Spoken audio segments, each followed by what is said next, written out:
नमस्कार दोस्तों, एक बार फिर से आपका स्वागत है हमारे YouTube channel PSC by DC sir पर। मैं कृष्ण शर्मा आपका स्वागत करता हूं। दोस्तों, हम पढ़ रहे थे मध्य प्रदेश का प्राचीन इतिहास, जिसमें अभी तक हमने 31 लेक्चर कंप्लीट कर लिए थे। आज हम लेक्चर नंबर 32 पढ़ेंगे, जिसमें हम मध्य प्रदेश के गुप्त काल की बात करने वाले हैं। अभी तक हमने आपने देखा कि पाषाणकालीन स्थलों की बात करी, जहां से आपके प्री और मेंस में प्रश्न पूछे जाते हैं। फिर हमने मध्य प्रदेश की महाजनपद की बात की थी, उसे बहुत अच्छे समझा। मौर्य काल को पढ़ा और उसके बाद मौर्य उत्तर काल को पढ़ा। इस प्रकार हमने अभी तक प्राचीन इतिहास के 4 टॉपिक को कंप्लीट कर लिया है। आज हमारा प्राचीन इतिहास का 5वां टॉपिक है गुप्त काल। और दोस्तों, जिस प्रकार से आप सहयोग कर रहे हैं पढ़ने में, ऐसे ही लगातार लगे रहिए, क्योंकि भरोसा नहीं है कि दीपावली से पहले कब नोटिफिकेशन आ जाए। और इस बार हमें आर या पार करना है, तो आर या पार करने के लिए आप कंटिन्यू पढ़ते रहिए। ठीक है। देखिए, प्रीलिम्स के सिलेबस के हिसाब से आप सभी को पता है, हम मध्य प्रदेश के इतिहास की महत्वपूर्ण घटनाएं और प्रमुख राजवंशों को पढ़ रहे हैं। इसमें हम प्रमुख राजवंश, आज हम गुप्त काल की बात करेंगे। तो देखिए, गुप्त काल में हम मुख्य रूप से प्रमुख शासक, प्रमुख नगर कौन कौन से थे, MPPSC ने यहाँ से प्रश्न पूछा हुआ है। अभिलेख की बात करेंगे, कौन कौन से अभिलेख हैं इनकी, कौन कौन से मंदिर व गुफाएं, इन सभी को हम आज के इस लेक्चर में पढ़ने वाले हैं। दोस्तों, मैं आपको बता देना चाहता हूँ कि दिवाली के समथिंग हर बार दिवाली से पहले MPPSC नोटिफिकेशन दे देता है। और इस बार उड़ती उड़ती खबर आ रही है कि लगभग 450 से ज़्यादा पोस्ट आने वाली है। तो आपको अब बहुत अच्छे तैयारी करना चालू कर देना चाहिए।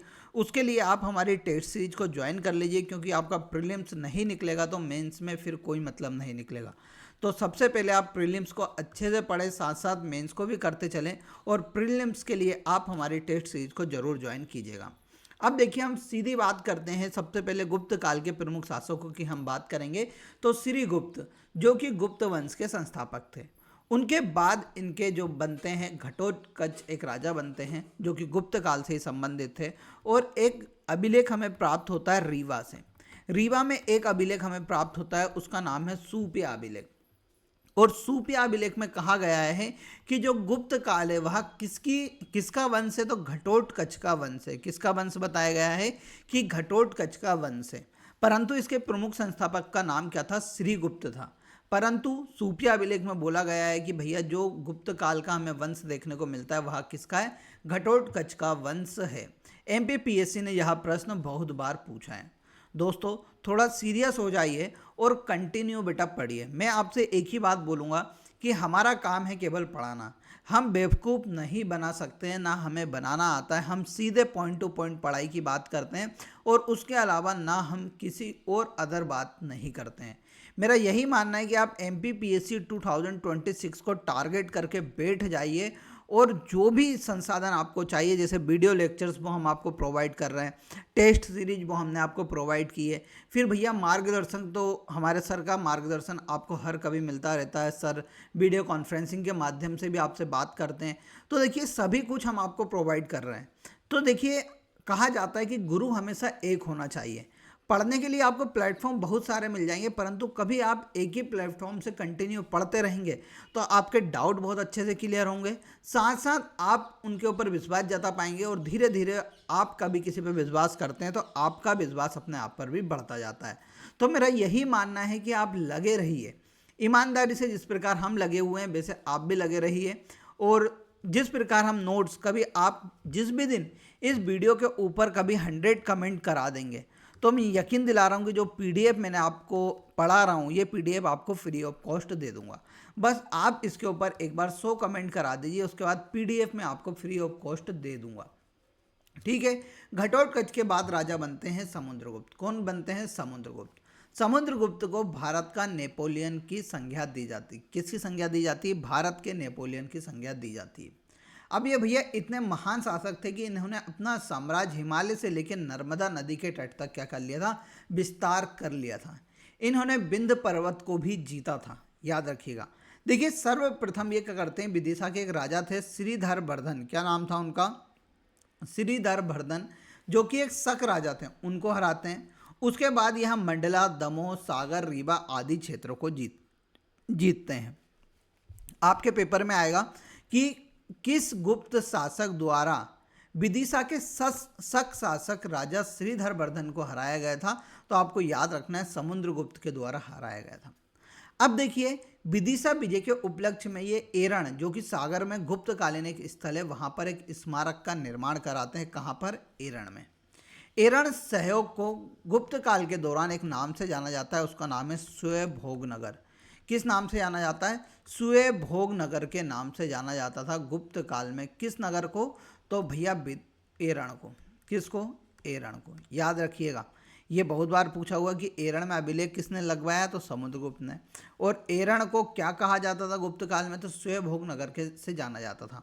आपके एमपीपीएससी प्रीलिम्स में पूछा जा सकता है कि स्वयंभोग नगर किस जिले में स्थित है, या कौन से प्राचीन कालीन स्थल को स्वयंभोग नगर के नाम से जाना जाता था। 2 नंबर में आपका मेंस में आ सकता है स्वयंभोग नगर, तो आपको लिख के आना है गुप्तकालीन यह स्थल था। आपको याद रखना है यहाँ पर गुप्त राजा समुद्रगुप्त का एक अभिलेख हमें प्राप्त होता है। यहीं से हमें सती प्रथा के लेख भी प्राप्त होते हैं, ये बात आपको याद रखना है। अब देखिए समुद्रगुप्त बहुत महान शासक था, तो इसके सिक्के मध्य प्रदेश के विदिशा, एरण, निमाड़, अवंती आदि क्षेत्र में प्राप्त होते हैं। अब देखिए इसके बाद एक राजा बनते हैं विजयादित्य। क्या नाम होता है? विजयादित्य। और विजयादित्य के जो पुत्र थे उनका नाम था विक्रमादित्य प्रथम। क्या नाम था? विक्रमादित्य प्रथम, जो कि 7वीं शताब्दी में एक बहुत महान शासक हुआ। इन्हें विक्रमादित्य द्वितीय भी कहा जाता था, क्योंकि जो विजयादित्य थे उन्होंने विक्रमादित्य की उपाधि धारण की थी, जो कि गुप्त काल से संबंधित थे, उन्हें प्रथम माना जाता था। और इनके पुत्र हुए चंद्रगुप्त द्वितीय, जिन्हें किस नाम से बोला जाता था? विक्रमादित्य द्वितीय के नाम से भी बोला जाता था। इन्होंने क्या करा कि जो चालुक्य नरेश गुजरात के आइट साइड उस दौरान शासन करते थे, इन्होंने चालुक्य नरेशों को हराया। और लाट देश जो कि दक्षिणी गुजरात का जो क्षेत्र है उसे किस नाम से जाना जाता है? लाट प्रदेश के नाम से आज भी कहा जाता है।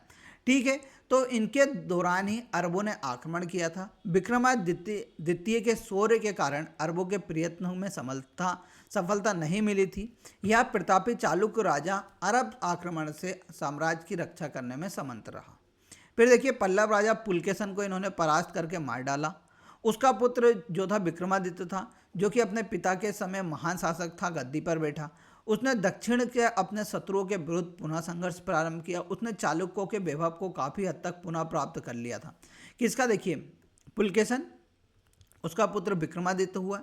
उसके बाद उन्होंने काफ़ी हद तक अपना संघर्ष जारी रखा और जीता। फिर देखिए 1753 में विक्रमादित्य व उसके पुत्र दांती दुर्ग के नाम के एक सरदार ने तख्ता पलट दिया। यानी ये दांती दुर्ग नाम का एक राजा आता है और वह विक्रमादित्य को हरा देता है, जिसके बाद दांती दुर्ग द्वारा राष्ट्रकूट वंश की स्थापना की जाती है महाराष्ट्र और गुजरात वाले क्षेत्र में। अब देखिए यहाँ पर एक कन्फ्यूजन आता है कि सर एक उज्जैन में विक्रमादित्य है, ठीक है, और एक गुप्तकालीन विक्रमादित्य। अब अधिकतर व्यक्ति जो थे वो बोलते हैं कि भैया जो विक्रमादित्य गुप्त काल के थे उन्होंने ही कहाँ पर शासन किया? उज्जैन पे शासन किया। तो देखिए वह जानकारी पूर्ण रूप से गलत है।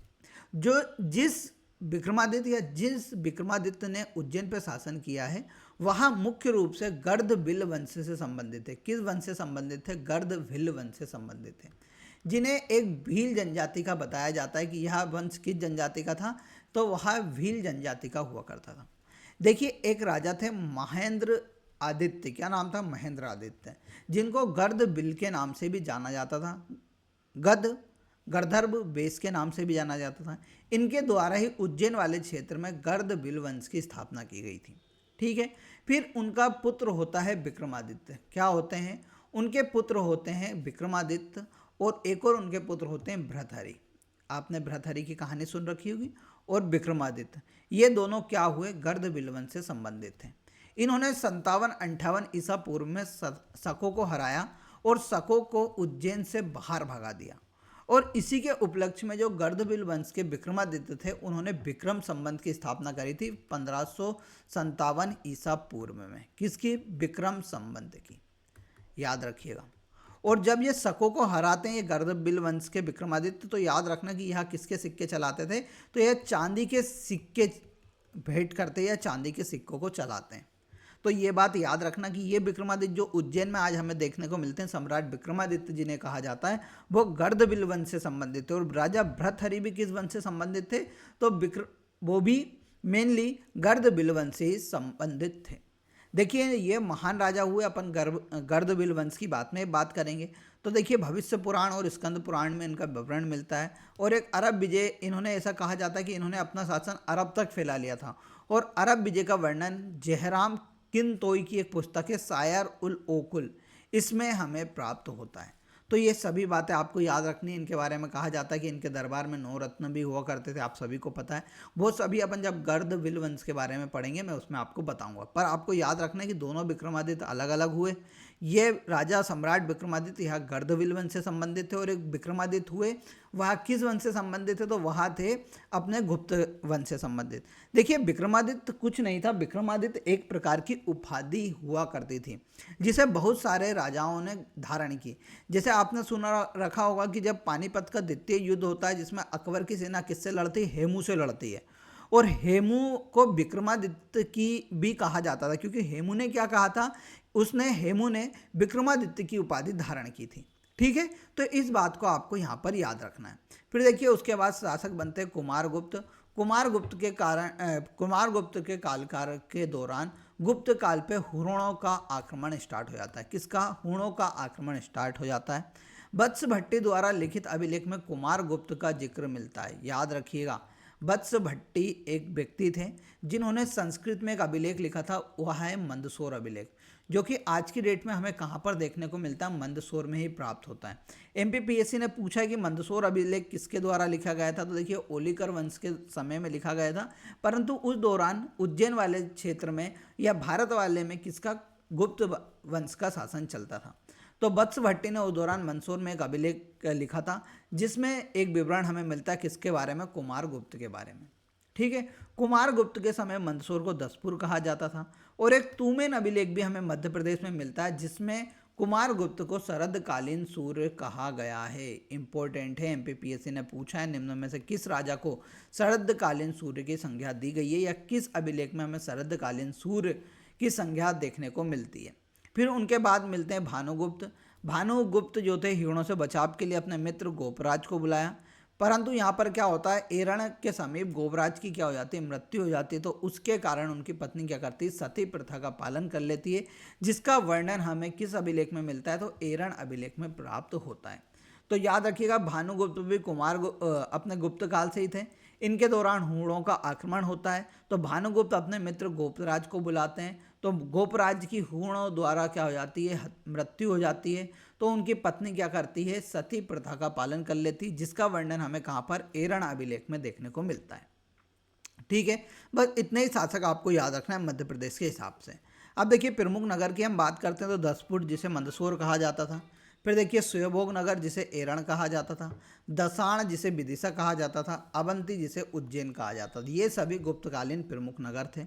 अब आगे बढ़ने से पहले मैं एमपीपीएससी प्रीलिम्स 2026 टेस्ट सीरीज के बारे में बता देता हूँ। अभी मात्र 350 रुपये में मिल रही है, जिसमें आपको 75 टेस्ट मिलेंगे, और उन 75 टेस्ट को आप 6 से 7 बार उनकी पीडीएफ निकला के भी आप आराम से घर पे बैठकर दे सकते हैं। उसके लिए आपको कुछ नहीं करना है, हमारी पीएससी बाय डीसी सर की एप्लीकेशन को डाउनलोड करना है, या हमारे दिए गए नंबर पर आप कांटेक्ट कर हमसे जानकारी पूछ सकते हैं। यहाँ सबसे अच्छी बात है, हिंदी और इंग्लिश मीडियम दोनों के लिए अवेलेबल है, तो इसे ज्वाइन करना ना भूलिएगा। अब देखिए प्रमुख अभिलेख की हम बात करते हैं तो देखिए दसपुर अभिलेख जो मंदसौर का है, एमपीपीएससी 2 नंबर में हमेशा पूछता है। तो वत्स भट्टी ने लिखा संस्कृत भाषा में, ओलिकर वंश के राजा यशोवर्मन का इस अभिलेख को बताया जाता है, परंतु इसमें गुप्त सम्राट राजा कुमारगुप्त का उल्लेख भी मिलता है। इस अभिलेख के अनुसार कुमारगुप्त ने मंदसौर में सूर्य मंदिर का निर्माण कराया गया था, ऐसा कहा जाता है। इस अभिलेख में मेनली तेलीय बुनकरों का विवरण हमें देखने को मिलता है, ये भी एमपीपीएससी ने पूछा है।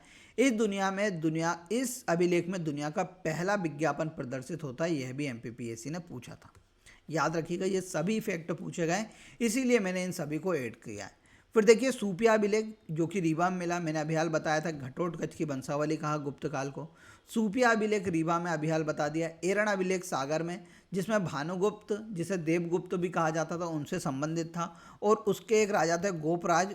उसकी मृत्यु होने के बाद, उनके दोस्त थे गोपराज, उनकी मृत्यु के बाद उनकी पत्नी ने जो सती प्रथा का पालन किया था उसका विवरण हमें एरण अभिलेख में मिलता है। तूमेन अभिलेख हमें अशोकनगर में मिलता है, जिसमें कुमारगुप्त को शरदकालीन सूर्य कहा गया है।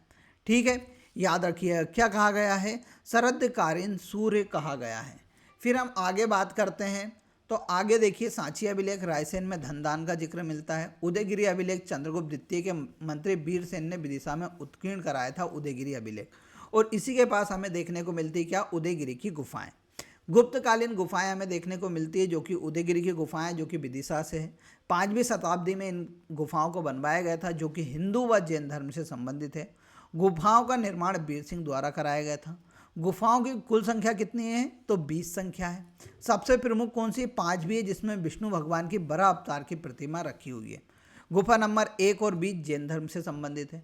फिर बाघ की गुफाएं आप सभी को पता है धार में है, बाघिन नदी के किनारे, बाघ नदी या बाघ नदी के किनारे। इनकी खोज 1818 में डेंजर फील्ड के द्वारा की गई थी। इन गुफाओं को किसके समकालीन माना जाता है, अजंता और एलोरा गुफाओं के समकालीन माना जाता है कि जब राष्ट्रकूट वंश के द्वारा अजंता व एलोरा गुफाओं का निर्माण कराया जा रहा था, उसी दौरान यहाँ पर बाघ की गुफाओं का निर्माण हुआ। इसमें से एक भित्ति चित्र हमें देखने को मिलते हैं जिन्हें मुराल फ्रांसिस्को पेंटिंग कहा जाता है, आपको याद रखना है। गुप्तकालीन कुछ मंदिर भी हैं मध्य प्रदेश में जिसे टेंटेटिव लिस्ट में शामिल किया गया है यूनेस्को की, जैसे नाचना कुठार का मंदिर जो कि पन्ना में है, जो कि पार्वती माता को संबंधित है। भूमरा का शिव मंदिर जो कि नौगांव सतना में है। विष्णु मंदिर व तिग्बा मंदिर जो कि कटनी में है।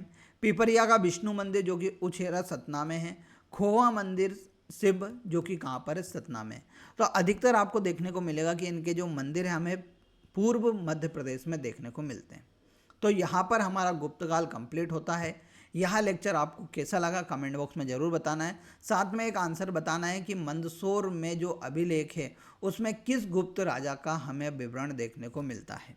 इसी प्रकार हम कंटिन्यू पढ़ते रहेंगे। मिलेंगे अगले लेक्चर में, तब तक के लिए जय हिंद जय भारत।